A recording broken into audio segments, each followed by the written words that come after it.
Social media యాక్టివిస్టుల అరెస్టుల పేరుతో వీళ్ళు arrest చేసి డైరెక్ట్గా అరెస్ట్ చూపించకుండా 2 రోజులు 3 రోజులు పోలీసులు వాళ్ళని పెట్టుకొని వాళ్ళని చిత్రహింసలకు గురి చేశారు అనే విమర్శలు ఎదుర్కొన్నారు. ఇప్పుడు వీటన్నిటి ఫలితం న్యాయస్థానాల్లో పోలీసులు చాలా కష్టాలు పడుతూ ఉన్నారు. హైకోర్టుకు సమాధానం చెప్పుకోలేక హైకోర్టు కూడా ఈ అక్రమ నిర్బంధాల విషయంలో చుక్కలు చూపెడుతూ ఉంది. ఎందుకంటే ఇది చాలా సీరియస్ విషయం, అది ఆషామాషిగా తీసుకోవాల్సిన విషయం కాదు అని పోలీసులకు ఇప్పటికే చాలాసార్లు చెప్పింది హైకోర్టు.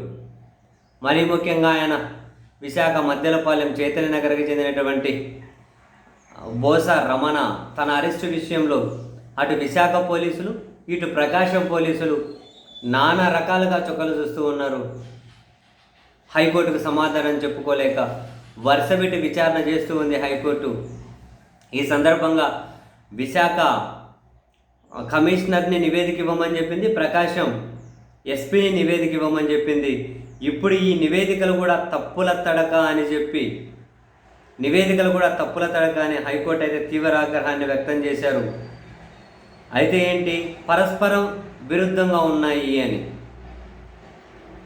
రమణను ప్రకాశం పోలీసులు విశాఖపట్నంలోని ఆయన ఇంటి వద్ద అరెస్ట్ చేశారని కమిషనర్ చెబుతున్నారట, విశాఖ కమిషనర్.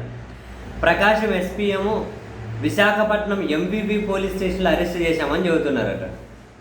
ప్రకాశం ఎస్పీ ఏమో విశాఖ ఎంవివి పోలీస్ స్టేషన్లో అరెస్ట్ చేశామంటారట.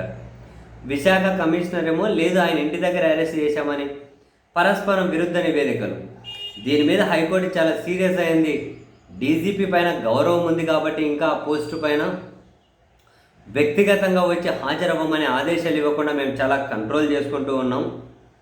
వాస్తవాలను దాచిపెడుతూ తప్పులుగా నివేదికలు ఇస్తున్నారు. అందుకనే డైరెక్ట్గా డీజీపీని నివేదిక ఇవ్వమని చెప్పి ఆదేశించాం. ఈ కేసులో అంతటి సున్నితత్వం ఉంది కాబట్టి నివేదిక కోరాం.